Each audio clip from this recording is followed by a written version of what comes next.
예, 안녕하세요. 마주스키입니다. 자, 오늘은 세력 강의에 대해서 한번 얘기를 해보도록 하겠습니다. 자, 세력에 대해서는 여러분들 많이 궁금해 하시는 것 같고, 얼마 전에도 저한테 이제 세력 강의를 해달라고 부탁도 했어요. 근데 이게 이제 세력이라는 게 제가 이걸 얻은 뭐 정형화된 어떤 그 정보를, 그러니까 정식적인, 공식적인 정보를 가져오는 게 절대 아니에요. 세력주에 대한 정보는. 제가 경험하고, 제가 추론하고, 제가 이제 논리적으로 접근해서 알아낸 정보를 여러분들한테 드리는 겁니다, 지금. 그러니까 어떻게 보면은 근거가 있냐라고 하면은 정확한 근거는 없어요. 솔직히 말하면. 근데 결과가 근거라고 하면 결과가 근거죠. 예, 무슨 말인지 알죠? 제가 얘기하는 종목들이 어느 정도 많이 오르고, 뭐 다 오르는 건 아닐 수도 있어요. 최근 장은 좋지 않으니까. 근데 어느 정도 시간이 지나면 오르고 계속적으로 힘을 주고, 이런 원리들이 제가 생각하는 이 세력에 대한 그 프레임 안에서 진행이 된다라는 거죠. 그래서 근거가 없는 얘기긴 하지만 제 경험과 제 이제 추론으로 또 논리적으로 접근했을 때 틀린 얘기는 절대로 아니다라는 걸 이제 얘기를 먼저 드리고 싶어요. 거기에 대한 이제 설명을 오늘 좀 약간 드릴 수도 있을 것 같고요. 자, 시작해 볼게요. 자, 지금 우정바이오가 이제 차트가 눈에 들어왔는데, 자, 우정바이오를 한번 보도록 하겠습니다. 자, 왜 세력이 있을까라고 얘기한다면, 그 시총이 큰 이제 회사들 있잖아요. 우량주, 그러니까 우리가 알고 있는 대기업 차트들이 있잖아요. 그런 차트들은 대량 거래량이나 뭐 급등이나 뭐 상한가나 이런 게 정말 안 나와요. 거의 뭐 안 나온다고 보면 돼요. 안 나옵니다. 그럼 왜 안 나올까라고 물었을 때 이제 뭐 단순하게 그냥 금액이 크니까 상한가가 나오기 힘들다 이렇게 얘기할 수도 있어요. 그렇죠? 근데 이제 상한가나 급등이 자주 나오는 종목들은 어떤 겁니까? 바로 시가총액이 그렇게 크지 않고 소형주, 그러니까 2만 원 미만의 소형주에서 이런 상한가나 급등들이 굉장히 많이 나오고 거기서 시세 차익을 얻는 매매나 그런 것들이 가능하다라는 겁니다. 가능하다라는 거예요. 자, 그러면은 이제 그런 게 어떻게 가능할까? 제가 여러 가지 어떤 경험을 했잖아요. 저도 고민을 되게 많이 했어요, 여러분. 그러니까 지금 이제 여러분들이 제 정보를 들으시는 건 제 고민과 저의 경험과 제 데이터에서 나오는 겁니다. 그러니까 정말 좋은 귀한 정보라고 생각을 하시면 되겠어요. 자, 계속 해볼게요. 자, 우정바이오. 여러분 들어보셨어요? 우정바이오 이런 거? 이 회사 이름을요? 평상시에? 들어본 적도 없죠. 라디오 광고에서 이제 좀 녹십자라든지 뭐 셀트리온 이런 회사는 광고를 하더라고요. 라디오나 TV에서. 근데 우정바이오 들어보지도 못한 회사입니다. 자, 근데 생각을 해보세요. 상식적으로. 자, 주가가 아니고 주가가 떨어지고 있죠. 예, 여기서 급락 나왔죠. 근데 이게 웃긴 게 뭐냐면 급락이 나왔는데 우정바이오라는 회사에 급락이 나왔는데 다음 날 거래대금이요. 보시면 거래대금이 여기 나오죠. 거래대금 100 거래량이 그 밑에 거래대금이 464억 원이 발생을 합니다. 464억 원. 엄청난 거죠. 엄청난 거. 거래대금이 하루에 거래량은 하루 만에 거래량은 1860만 주를 기록합니다. 엄청 센 거예요. 이 정도면은 코스닥이 아니라 그날 주식시장의 탑5 안에 들어갑니다. 이 정도 거래량이면은. 뭔 회사인데 이렇게 나오냐. 그죠? 웃기잖아요. 자, 그러면 생각해보세요. 이 정도 거래대금과 이 정도 거래량이 터졌으면 엄청난 주목을 받는 회사겠죠. 예, 뭔가 있는 거예요. 근데 주가 어떻게 되죠? 떨어져요. 아무 힘도 없이. 마치 이때 거래량이 붙었던 거는 정말 무색할 정도로 다시 거래량 보세요. 지금 7만 주로 내려와 버렸어요. 거래대금은요. 거래대금은 며칠 지나니까 뭐니? 150억? 잠깐 이게 수치가 어떻게 되죠? 여기가 그죠? 1억이다. 1억. 예, 맞아요. 예, 5억 이렇게 돼버립니다. 5억 그리고 1억 5천. 갑자기 지금 400억이었죠. 아까 400억 했던 애가 갑자기 이렇게 돼버렸어요. 거래대금이. 이게 숫자가 중요한 게 아니라 이 상황 자체가 웃긴 거예요. 상황 자체가. 자, 그럼 이렇게 해서 끝났구나 했는데 주가가 어떻게 돼요? 올라가요. 갑자기 상한가 치면 또 올라가요. 그럼 이건 뭐였나? 그건 도대체 뭔가? 이렇게 생각을 했을 때 이건 설명 자체가 안 돼요, 이게. 여러분. 그래서 이게 세력주에 대한 얘기를 나오는 겁니다. 해석과 설명이 안 돼요. 상식에서 해석하려면 절대 상식적이지 못해요. 이 상황 자체가. 그리고 나 주가가 오른다. 예, 뭐였을까? 고민이 되는 거죠. 그래서 이 세력주라는 건요, 이런 공통점이요. 지금 예시로 지금 우정바이오 갖고 왔지만 지금 여러분 바이오준 되게 많아요, 진짜. 바이오 하면은 바이오만 쳐보세요. 바이오 하면은 수두룩합니다, 막. 내노라는 바이오 회사도 있어요. 근데 왜 하필 우정바이오가 이날 이렇게 됐을까라고 얘기하면은 참 이건 알 수가 없는 거죠. 근데 이런 공통점이 소형주, 2만 원 밑에 소형주에서 자주 발생하고 지금도 오늘도 발생하고 있다는 겁니다. 하필이면 소형주에, 그죠? 자, 그러면 이제 이 세력에 대해서 우리가 좀 배우는 시간인데, 그럼 세력은 어떤 식으로 구성이 돼 있을까라고 한다고 한다면 이제 제가 좀 얘기를 해볼게요. 이거는 그러니까 저의 이론이에요. 물론 이제 이거는 좀 많이 도는 얘기기도 하고요. 자, 일단은 돈 많은 누군가입니다. 왜냐면 이제 수백억이라는 돈이 들어오는데 그거를 될 수 있는 사람이 몇이나 될까요? 솔직히 많이 없거든요. 그래서 여러 돈이 다 섞여 있다고 저는 생각을 해요. 그러니까 스폰을 받는 거죠. 그래서 이제 나눠주는 거겠죠. 그 다음에 차트를 만들 줄 아는 누군가가 있다라고 생각을 합니다. 그러니까 저의 추론들이에요. 왜냐면 이 차트를 제가 자세히 보니까 차트를 툭툭 건드려요. 차트가 망가지지 않게. 추세나 이런 걸 지키기 위해서 누군가 사거나 툭툭 건드릴 그게 있어요. 근데 그게 좀 뭐랄까 자연스럽지 못해요. 네, 거기까지만 얘기할게요. 자연스럽지 못해요. 그래서 차트를 만들어요, 결국 얘네가. 그리고 또 중요한 게 있죠. 회사 정보를 잘 아는 누군가가 필요합니다. 왜? 이렇게 거래대금 터지잖아요? 그러면은 이제 금강원 눈에 들어오겠죠. 뭐야 얘네 하면서 들어오겠죠. 비정상적이니까, 일반적이지 않으니까. 그래서 보니까 회사에 어떤 이슈와 재료가 있어요. 아, 회사에 어떤 일이 있었구나. 그래서 이렇게 된 거구나 라고 얘기하면 넘어가면 끝이에요. 근데 아무 이유 없어요. 계속 이렇게 돼요. 문제가 있죠. 그러면 이해되시죠? 예, 그런 이제 상황이 연출이 되기 때문에 이 회사의 누군가와 이 정보를 공유해야만 안정적인 차트 만들어가는 그 과정이 성립이 된다라는 겁니다.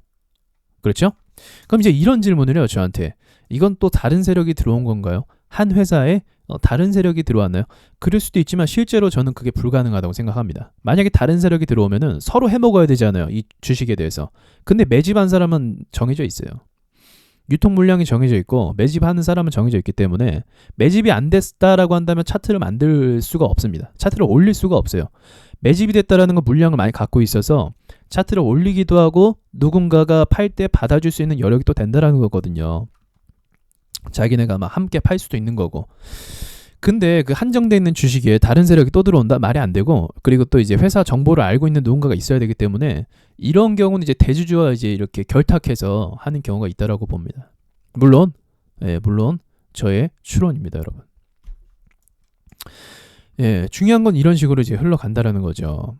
이런 식으로. 그래서 결국은 차트라는 게 일관성 있게 올라가는 경우가 굉장히 많습니다. 일관성 있게. 얘도 뭐 제가 보여주고 싶어서 보여주는 차트는 아니고요. 얘도 여기서 보시면 이지라는 애도 거래량 엄청 터졌죠. 얘도 이례적으로 그 거래대금 보면은 또 엄청나요. 718억 원 거래대금.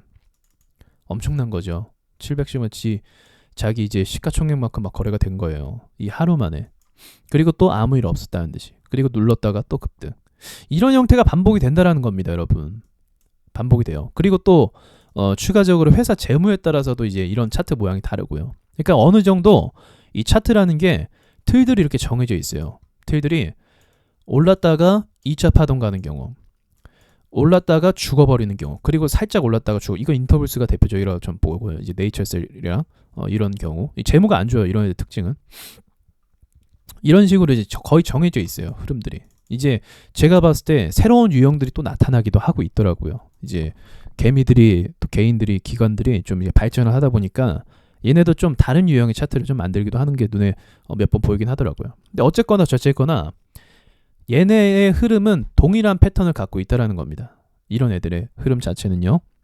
그래서 이런 논리가 이제 성립이 된다라고 볼 수 있는 거고, 그 다음에 이제 여러분 제일 궁금해하는 게 있어요. 매집을 어떻게 하나? 매집이라는 건 뭐냐면요.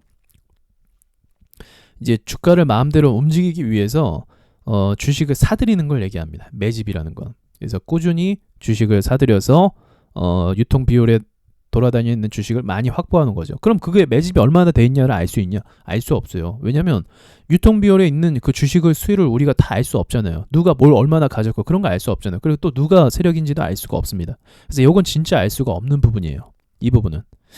그래서 이제 매집을 하는데 그럼 매집을 어떻게 하는지를 제가 좀 두 가지만 가르쳐 드리죠. 아니, 두 가지가 아니라 두 가지밖에 없어요.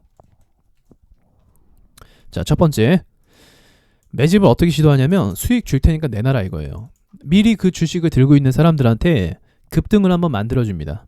급등을 한번 만들어줘요. 그리고 나서 내놔라 이거죠. 내가 시가 한번 띄워줄 테니까 내가 아니면은 이제 뭐 한번 이제 10% 이상 줄 테니까 나와라. 그때 시세 차익 버리는 사람 꽤 있습니다. 그런 식으로 해서 매집하는 경우가 있어요. 뺏는 거. 자, 그 다음 매집하는 경우는 뭐냐면 이제 이거는 좀 제가 봤을 때 좀 여유 있는 패턴이에요. 그러니까 세력이 좀 여유가 있는 것 같아요. 아까 그 전자는 좀 급한 거고 그 다음에는 이제 주가가 내려가니까 내놔라가 있습니다. 주가가 내려가니까 이게 이제 흔히 말하는 골파기라고 하죠. 우리가 아는 골파기. 자, 골파기. 이제 차트를 완전하게 이제 안정적으로 완성시키기 위해서는 골파기는 필수입니다. 골파기를 가야 버릴 애들을 버리고 갈 수가 있어요. 마지막 물량까지 빼들 수도 있고요. 그래서 골파기를 가는 형태도 있습니다. 이런 식으로 이제 차트를 좀 만들어서 간다고 볼 수가 있는 건데 결국은 이런 동일한 패턴 이후에 주가가 오른다라는 그런 공통 분모가 잡힌다라는 거예요. 이 세력주라는 건. 그러니까 여러분들이 세력주를 공부하려면요. 사실은 어디서 배울 수가 없어요. 그 정보 자체를. 세력들의 패턴, 세력들의 뭐 행동 범위 그런 것들을 여러분들이 알 수가 없다라는 겁니다. 그거는 개인적으로 차트의 공통점을 찾으면서 해석이 들어갈 수밖에 없어요. 그렇게 이해되시죠? 차트를 보면서 해석이 들어갈 수밖에 없습니다. 그럼 이제 세력들도 이제 마지막으로 세력들도 급이 나뉘어요. 급이. 그러겠죠. 아무래도 당연한 거 아니겠습니까? 아무래도 1000억 이상이에요. 시총이. 아니 1000억 이상 운영하려면 세력이 세야겠죠. 돈도 많아야 되고 경험도 많아야 되고 그래야겠죠. 네이처스 한번 보죠.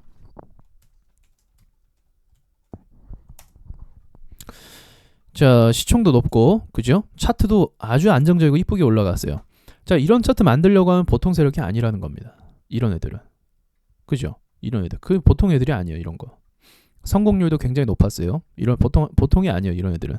자, 근데 좀 어설픈 애들이 있어요. 보면은 좀 뭐야 얘네 이런 애들이 있어요. 찾아보죠. 이거 좀 포함될 것 같은데. 예. 조금 포함될 것 같아요. 예, 이런 애들이 있어요. 좀 어정쩡한 애들. 예, 차트가 뭐 이쁘게 올라가진 않고 갑작스럽게 올라가긴 하는데 여기서 엄청나게 이제 횡보만 하면서 터는 게 느껴지죠. 예, 주가를 올릴 거면 고점 뚫고 올려버려야 되는데 그냥 털기만 하고 있잖아요. 계속. 그러니까 요런 애들은 좀 약간 성격 자체가 세력이 좀 힘이 없는 거죠. 예, 자금력이 그렇게 단단하진 않는 거예요. 그러니까 이렇게 나뉠 수밖에 없어요. 세력들도.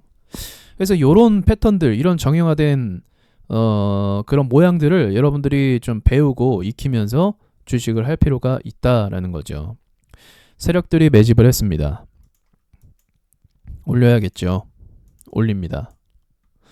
올렸으니까 사람들이 사도록 냅둬야겠죠. 왜냐면 고점대에 사줘야 될 거 아니에요. 그럼 적당히 물량을 던지면서 가격도 관리를 해줍니다. 박스권을 만든다는 얘기예요. 결국은.